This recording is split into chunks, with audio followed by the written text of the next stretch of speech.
नमस्कार, आप देख रहे हैं चेकिटी न्यूज। आइए देखते हैं आज सुबह की बड़ी खबरें। चीनी लॉन्ग मार्च 5B रॉकेट का मलबा करीब 8 मई के आसपास पृथ्वी के पर्यावरण में अनियंत्रित वापसी कर सकता है। अधिकारियों के अनुसार यह मलबा कहां गिरेगा यह सटीकता से बताना लगभग असंभव है, लेकिन इसके समुद्र में गिरने की आशंका है। दिल्ली सरकार ने निजी एम्बुलेंस सेवा प्रदाताओं द्वारा वसूला जाने वाला अधिकतम शुल्क तय कर दिया है। एक आधिकारिक आदेश में कहा गया, यह देखने में आया है कि कुछ निजी एम्बुलेंस ड्राइवर महामारी के दौरान दिल्ली में अत्यधिक शुल्क ले रहे हैं। सीएसके के बल्लेबाज सुरेश रैना द्वारा मेरठ में अपनी कोविड-19 संक्रमित आंटी के लिए ऑक्सीजन सिलेंडर के अनुरोध के बाद सोनू सूद उनकी मां के लिए सामने आए। एक रिटायर्ड आईएएस अधिकारी ने ट्वीट किया कि ट्विंकल खन्ना कोविड-19 राहत के लिए दूसरों से दान देने को कह रही है, जबकि उनके पति अक्षय कुमार सबसे अमीर भारतीय कलाकारों में से हैं। ट्विंकल ने जवाब दिया, हम 100 ऑक्सीजन कॉन्सेंट्रेटर्स दान कर चुके हैं। दुखद है कि लोग अपनी ताकत दूसरों को नीचा दिखाने में बर्बाद कर रहे हैं।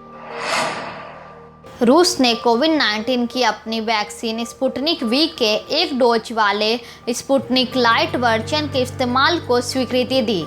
रशियन डायरेक्ट इन्वेस्टमेंट फंड ने कहा, 5 दिसंबर 2020 और 15 अप्रैल 2021 के बीच बड़े स्तर पर हुए रूस के टीकाकरण के तहत लगे टीके के 28 दिन बाद लिए गए आंकड़ों के विश्लेषण में वैक्सीन 79.4% प्रभावी रही। कोविड-19 वैक्सीन के पेटेंट्स हटाने के लिए अमेरिका का समर्थन भारत के लिए बहुत महत्वपूर्ण है, क्योंकि पेटेंट्स हटने से वैक्सीन का किफ़ायती संस्करण बनाने और उत्पादन बढ़ाने में मदद मिलेगी। सरकार ने उस ऑडियो मैसेज के दावे को फर्जी बताया है जिसमें कहा गया था कि राज्यों में 5G नेटवर्क की टेस्टिंग के कारण लोगों की मौत हो रही है और इसे कोविड-19 का नाम दिया जा रहा है।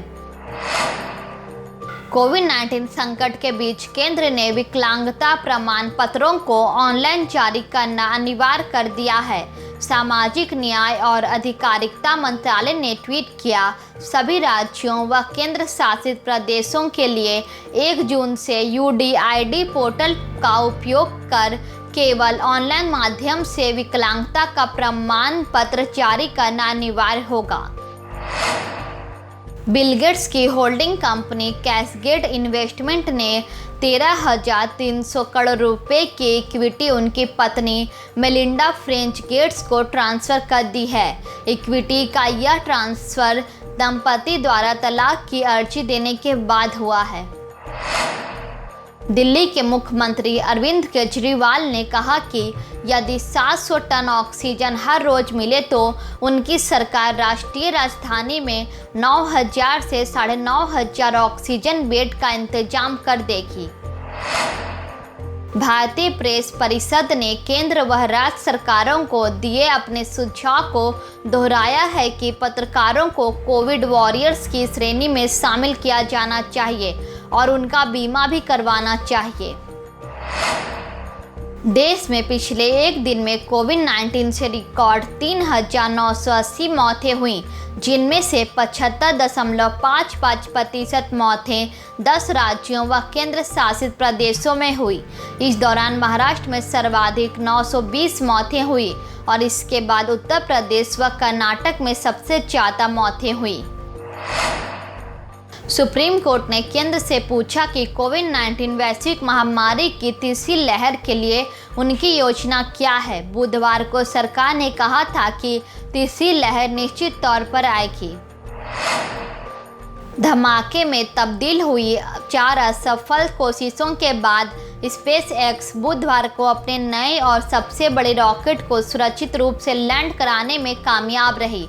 हालांकि स्टारशिप SN-15 के प्रोटोटाइप के निचले हिस्से में हल्की सी आग लग गई, जिसे मिनटों में बुझा लिया गया था। भारत में बीते 24 घंटे में दुनिया के अब तक के सर्वाधिक 4,12,262 दैनिक कोविड-19 केस मिलने के बाद श्रीलंका ने भारत से सभी आगमन पर तत्काल प्रभाव से प्रतिबंध लगाने की घोषणा की है। इस तरह की खबरों को देखने के लिए देखते रहिए जेकेटी न्यूज। कोरोना से बचाव के लिए सरकार द्वारा बनाए गए सभी नियमों का पालन करें। 2 गज की दूरी, मास्क है जरूरी ना भूलें। आप जेकेटी न्यूज को फेसबुक, ट्विटर और इंस्टाग्राम पर भी फॉलो कर सकते हैं।